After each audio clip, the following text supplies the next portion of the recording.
Hello? Thank you for participating today. We'll begin momentarily with an opening statement from Coach Izzo and then go to questions. We ask that you use the raise hand function to indicate you'd like to ask a question. And when you are called on, please state your name and affiliation first. Coach, a brief opening statement, and then we'll go to questions. Well, just disappointed. I mean, we had the game won, and, we made some of the same mistakes we've made 2 or 3 times this year in critical situations. And I thought we played incredibly well offensively and incredibly poor defensively, and give them a lot of credit. They made some plays. We were up 5-6. It seemed like we had it in control, and we just didn't rebound the ball like we could have or should have, especially under some situations. So is what it is. It's a shame because I thought we played some of our best offensive basketball of the year. So whatever questions you got, I'd love to take them. Thank you, Coach. We'll go to questions from the media now, starting with Chris Solari from the Detroit Free Press.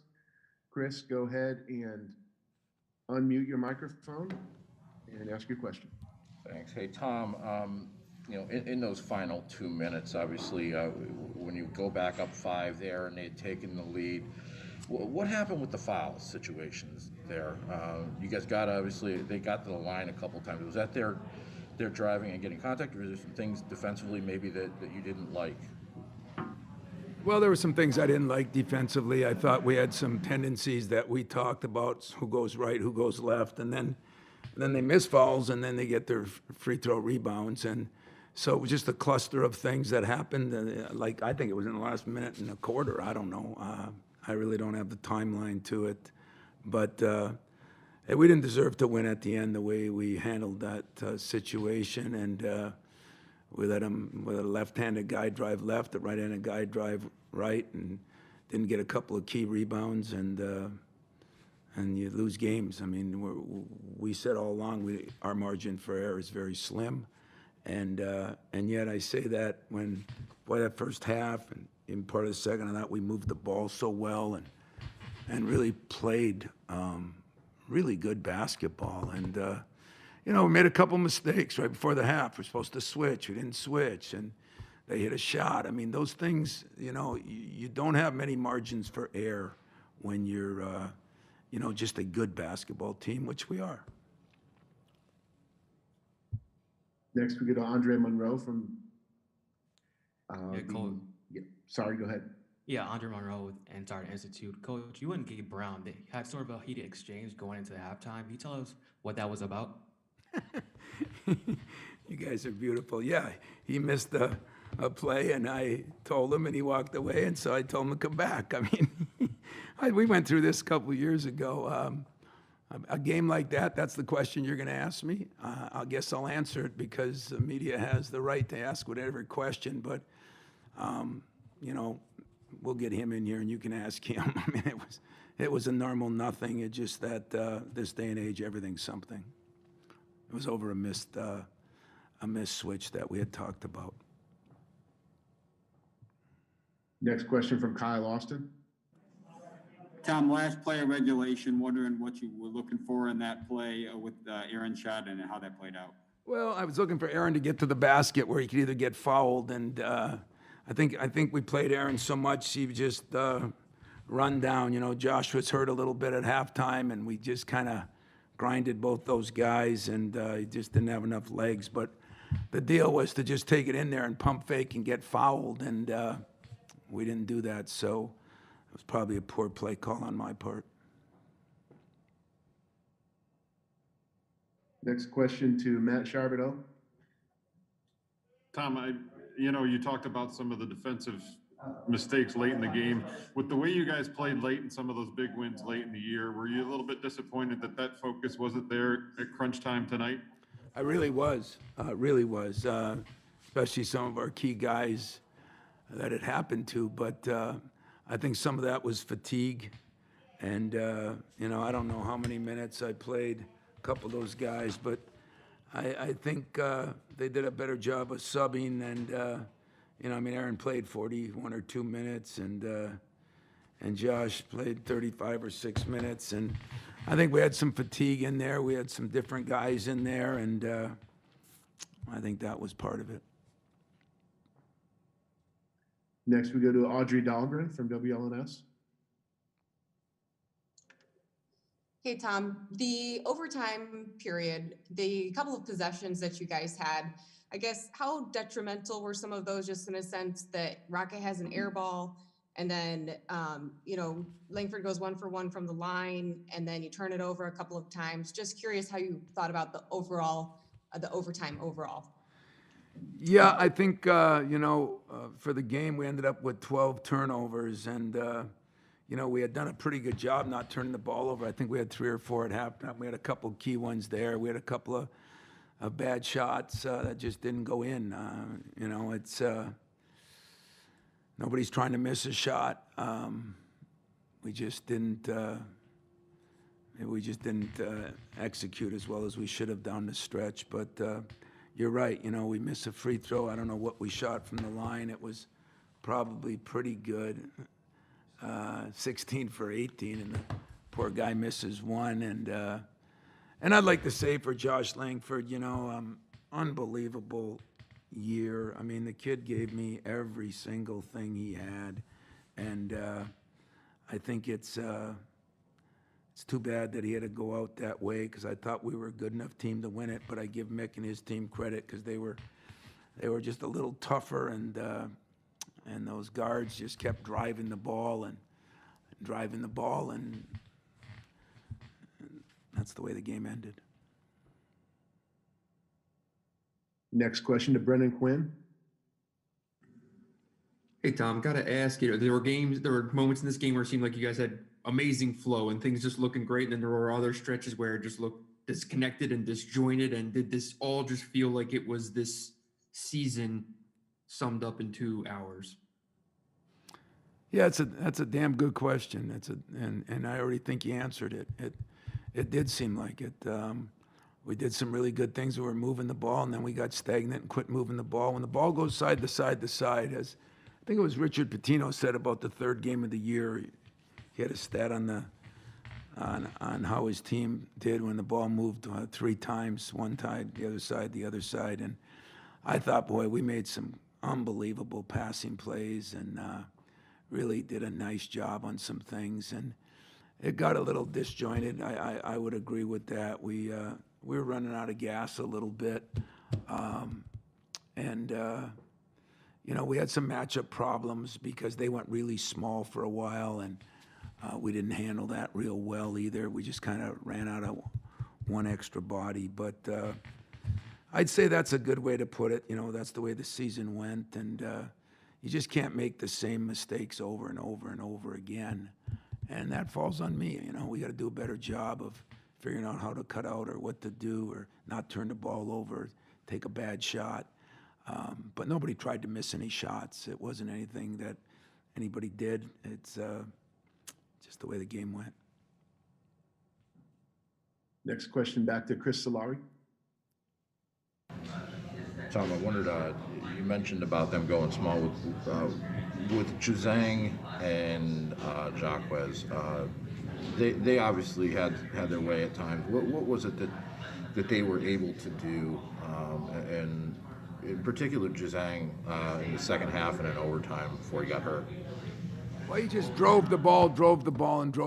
I mean, he strong kid, goes right every time, and we knew it, and we didn't always stop it. And Josh was a little bit shaken up at halftime, his ankle, and so I tried to play Aaron on Jacquez more of the second half because he was hurting us in the first half, and so I had to play Aaron at the 4 defensively, and that hurt us a little bit too because I thought he did a pretty good job for a while, and then just the lineup changes. We just had different guys in there. But for those 2 guys to get 50 points, we said that would be the game. It was the game. I thought Rocket did a pretty good job on Campbell. He hits that one big 3. But I thought we did a pretty good job keeping him out of the lane and all the things we wanted to do. We didn't do a very good job keeping those other guys out, so give them credit.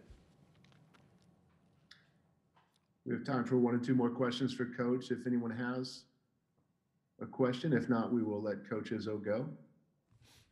All right, we have James Camperoni. Go ahead and unmute yourself, James. Okay. Sorry if you touched on this earlier, Tom. There was a missed box out on a free throw with about 37 seconds left. Hurt you in early January also. You can only teach it so much, I would imagine. Was that a missed box out for a shooter on that situation? And how do you view that going into the post game now? Well, I think I know what happened, but I don't know for sure. So I'll reserve the right to look at the film. But there were some box outs on free throws throughout the year that hurt us. I think 3 times or 2 times. If this was the third, that hurt us 37 seconds. But I didn't exactly know what happened. I didn't know if it was a long one. You would know more than me because you get replay. I don't. So it's tough to lose a game the way we lost it. I really mean that. I had some guys that played their tails off. Gabe Brown was one of them. Marcus Bingham was one of them. We really played extremely hard, but we just didn't make the plays that mattered. I mean, Aaron played pretty good. Like I said, I think I wore him down a little bit. That's kind of the way we had it with our guards this year. We just didn't have enough depth at that position. All right, our final question goes to Chris Solari. I know you talked about getting off to good starts in the halves, and you obviously got it in the first half, but then the second half and then overtime in particular, that the turnovers and everything that were going on there. I mean, could you sense it at that point that things were getting away from the guys in the beginning of overtime? Yeah, I could. I mean, I thought we looked tired, we looked fatigued, we just didn't have. Aaron's our go-to guy, and he was worn out, and so, like I said, they did a much better job of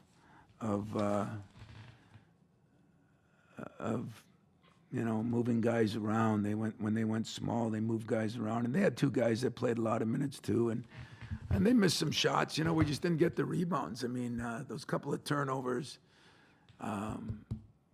And a couple of missed rebounds, really hurt us. But in general, it's been a hell of a year. And I would like to say to everybody, because I listen to student athletes or media or coaches, I just want to take my hat off to Danny Gavitt and Joanne and Scott and all the people that gave us an opportunity to play. Last year we were sitting home. We had thought we had a team that was capable of getting to a Final Four, and those guys didn't even get a chance. And thanks to the incredible, to me, everything was incredible.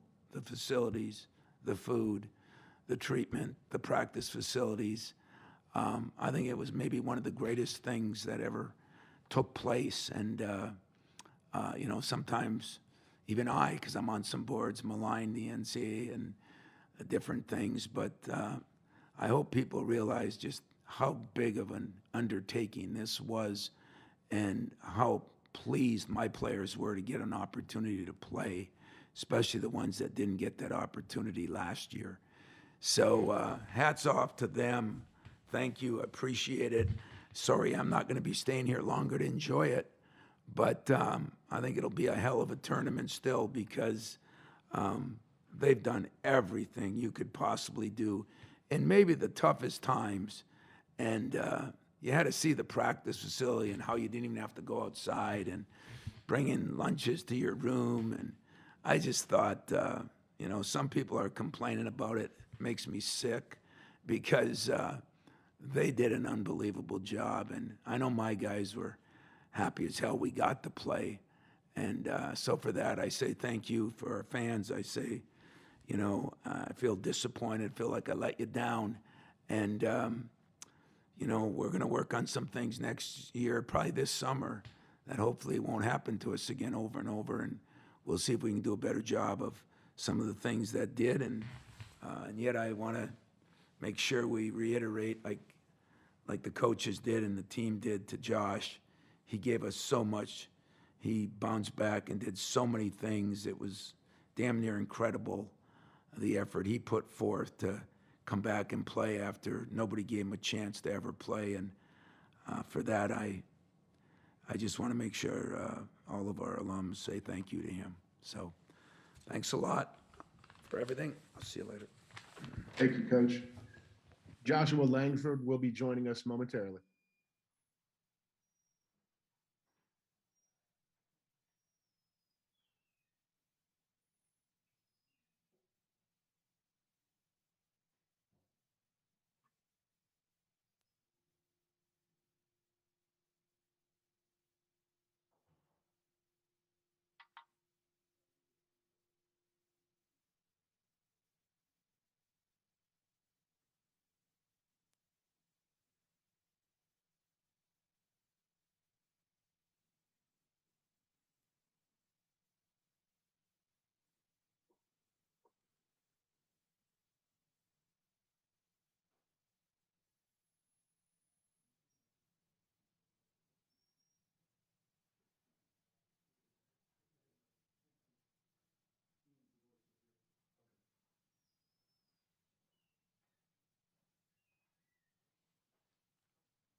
All right, we're joined now by Joshua Langford, and we'll begin the press conference. Again, use the raise hand function to indicate you have a question. We'll start with Chris Solari from the Detroit Free Press. Hey, Josh. The start you guys got off to, you get up 14 points, and then the start of the second half and the start of overtime. I guess in those two sections, what happened in particular with how they were driving you guys to the basket? Yeah, I think you just said it. They was getting to the basket, kind of at ease on us, and that kind of, hurt us. And like you said, we did come out and we had a great run, and that's one thing that we kind of said in the locker room, before the start of the game, is that we wanted to sustain, the run that we would be able to create. But we didn't do a good job of that. But credit to UCLA as well. They played well tonight, but at the same time, we didn't do as good of a job on following the scouting report. Next question to Graham Couch. Yeah, Joshua, I'm wondering at the end, it seemed like, you guys have lost a number of different ways this year, but it seemed like you guys were a little tight at that moment, trying to recapture what you have. Did it feel like you could sense it getting away, and that was part of the performance in the final minute in overtime? I don't know if it was that. I just think we didn't make plays down the stretch. We missed some free throws. We missed a free throw cutout. That's kind of been, the story for us in a few losses. And we knew that the margin of error for us is very slim. So, those small mistakes, we knew we couldn't have those, and we still had them. All right, next question to Matt Charbonneau. Josh, I'm just wondering if I know you just played, but this potentially could have been your last game here. What thoughts are going through your mind as you walk off the court after this one? It's a lot of emotions right now. I'm really upset that we lost. Definitely as a competitor, that I've always been, and how much potential I seen this team could have. It definitely hurts that we lose. But if you talk about individually, I have no reason to hang my head. I feel like I've gave 110%. I wasn't perfect, but I've tried to be the best that I could be for my teammates. But even tonight, I came up short with that. But at the end of the day, man, hindsight is always 20/20. You do the best you can do in the moment, and then you always look back and say what you should have did, what you could have did. But I try not to live my life like that. I just try to give 110%.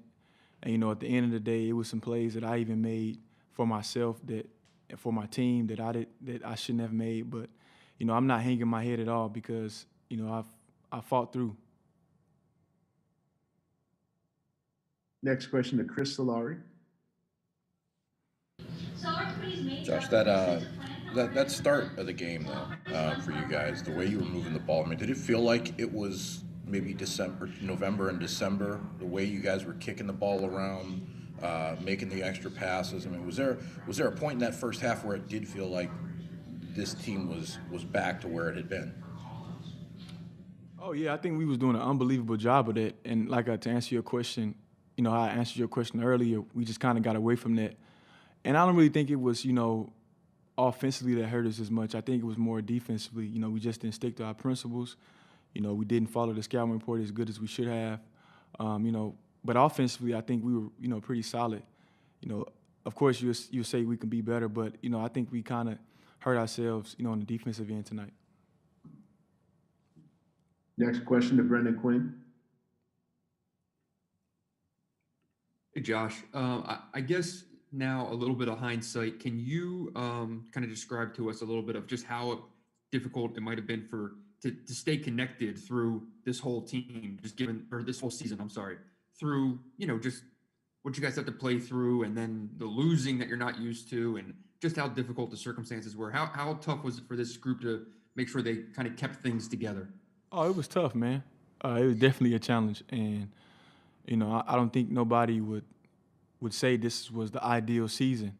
Like you said, facing all the different ups and downs, the different challenges, the COVID outbreak that we had, you know, kind of in the middle of our season, right there, smack in the middle of our season.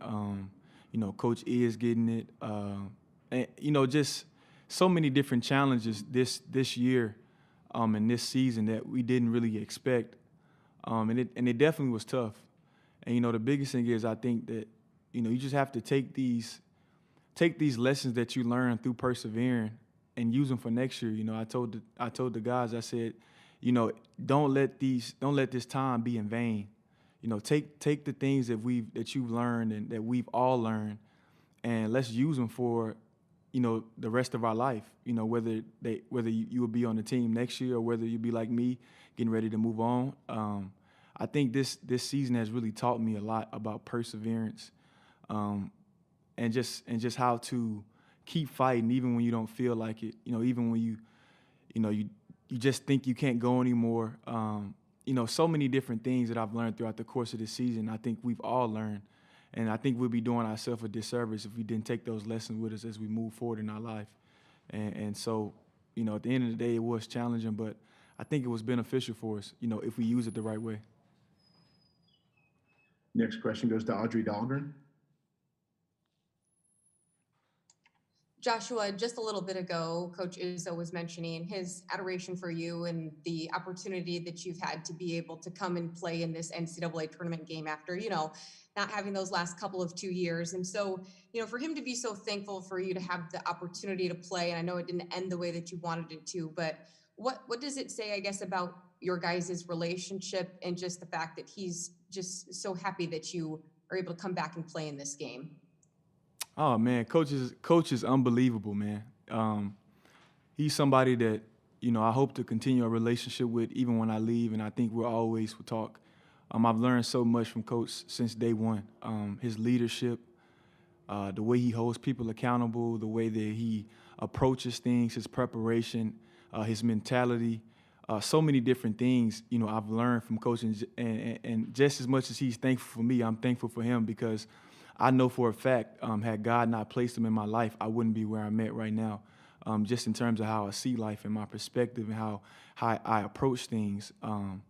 You know, he's been unbelievable for me. If, you know, he always say that, you know, he learns more from me that I probably learn from him, but I like to beg to differ.